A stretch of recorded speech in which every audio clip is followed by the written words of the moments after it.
volunteer to knock on doors for a presidential candidate, a young man with a funny name.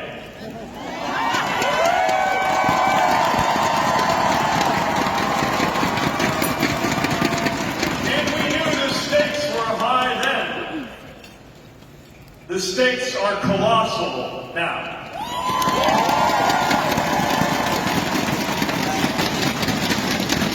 This country cannot afford 4 more years of Donald Trump. We will not recognize him if he gets here. We know what is at stake. And we know that he's going to do everything he can to hold on to power. But if you nominate me, his playbook isn't going to work this time around.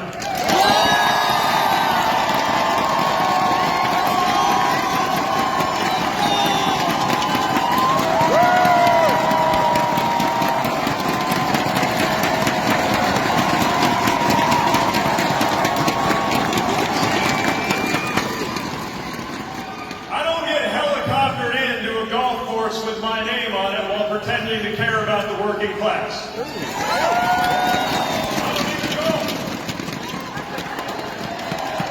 I get around in a Chevy that was built in Ohio.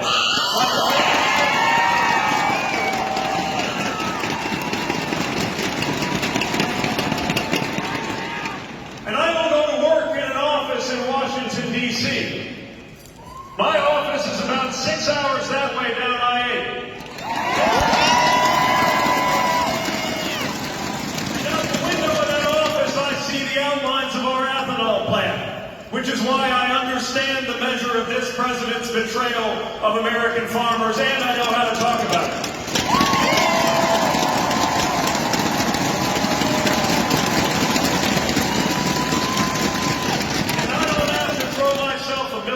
Parade to see what a convoy looks like.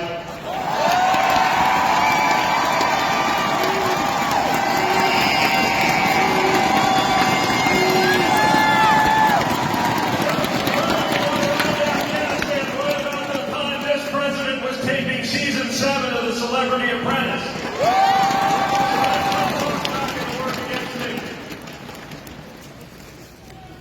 But I didn't just come here to end the era of Donald Trump.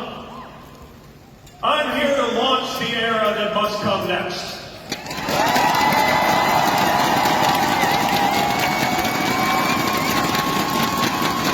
In order to win and in order to lead, it's going to take a lot more than the political warfare we've come to accept from Washington, D.C.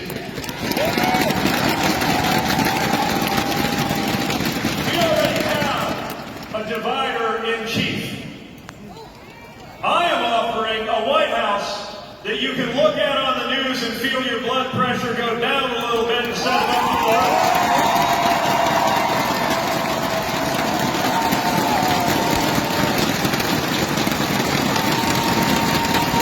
I'm asking you to picture that first day the sun comes up in this country and Donald Trump is no longer the president of the United States.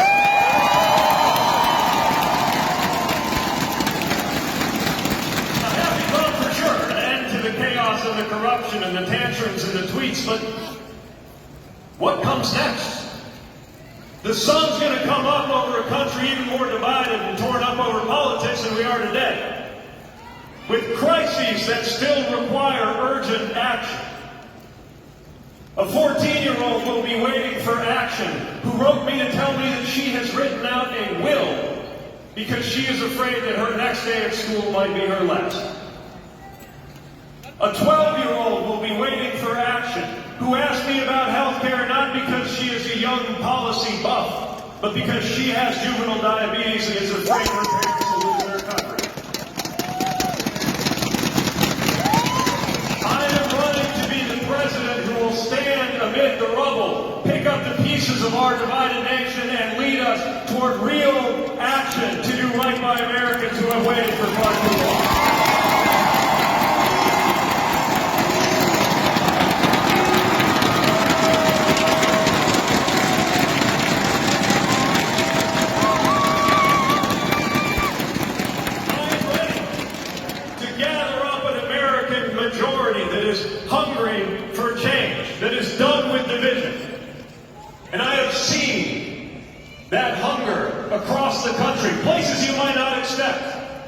in Shenandoah, Iowa, where a young man from a farm family stood up to ask me what role agriculture was going to play in ending climate change. I seen it in Granger, Indiana, when a diner filled up with conservative Republicans protesting the deportation of a neighbor they knew to be a good man.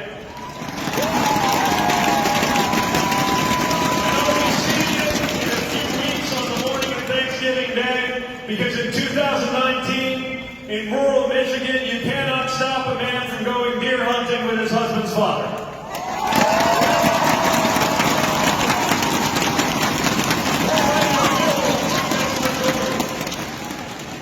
A majority ready to deliver the most progressive reform to health care in 50 years. Medicare for all who want it.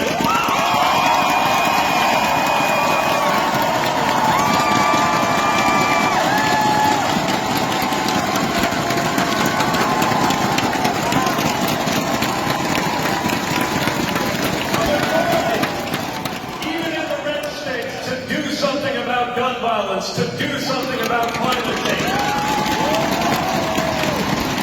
To ensure the dignity of every American.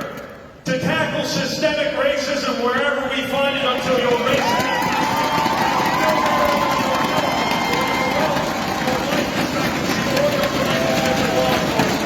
The American people are ready to get this done. To stand with our teachers.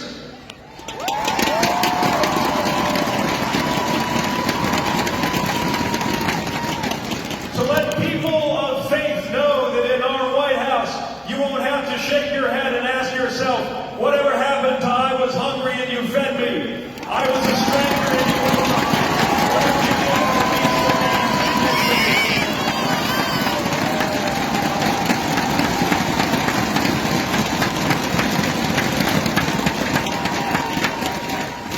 I will not waver from my commitment to our values or back down from the boldness of our ideas. But I also will not tire from the effort to include everyone in this future we are trying to build. Progressive.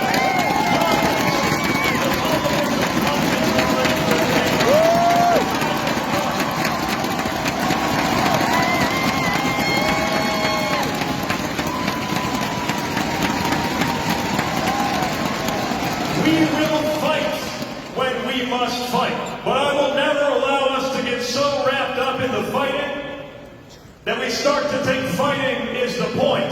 The point is what lies on the other side of the fight.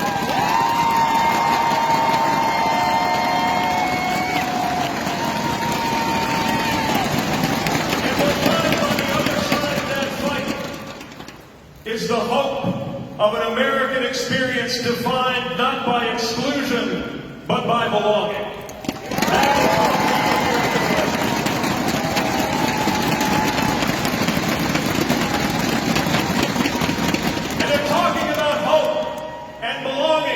Sounds optimistic to you for a time like this. Fine. Call it optimistic, but do not call it naive. Because I believe these things not based on my ideas, but based on my experience.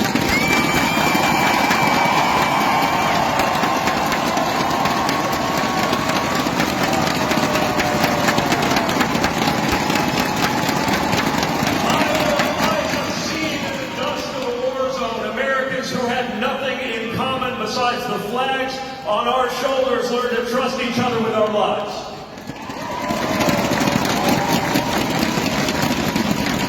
I have seen in the ruins of factories my city answer those who said we were a dying community by rising up together to build a better future.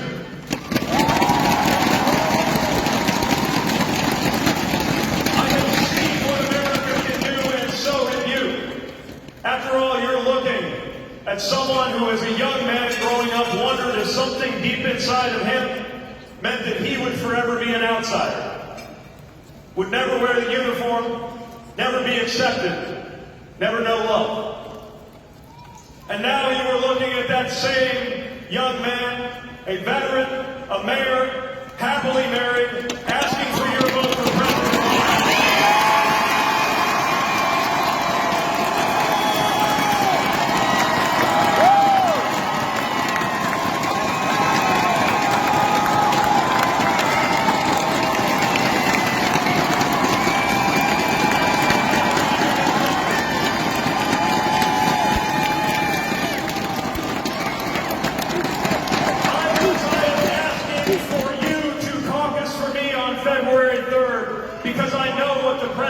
is for. Because we know that the purpose of the presidency is not the glorification of the president, it is the unification of the American